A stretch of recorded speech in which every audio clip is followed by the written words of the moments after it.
Международно-правовое непризнание Лукашенко является важнейшим пунктом стратегии народного антикризисного управления. Так, в резолюции Европарламента от 7 октября 2021 года было официально объявлено о непризнании Лукашенко в качестве президента Беларуси.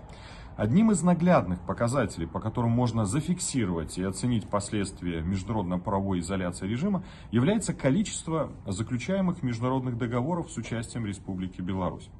Договоры могут вводиться в действие указами и постановлениями, но наиболее важные и значимые ратифицируются законами.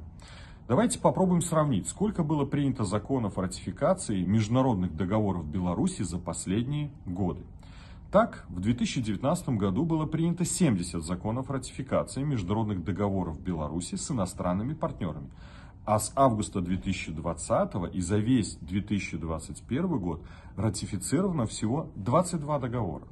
Стоит отметить, что из договоров вне России и ЕАЭС двусторонние договоры были заключены с Египтом и Афганистаном. При этом среди проектов, планируемых к рассмотрению так называемой Палатой представителей весной этого года, значится в повестке только 2 международных договора. И те в рамках СНГ и Таможенного союза.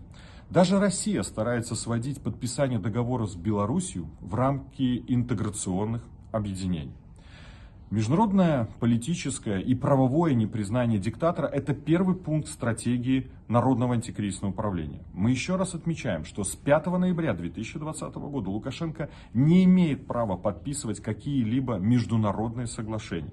Эту позицию мы доводим до наших партнеров, и результатом правового непризнания становится изоляция режима.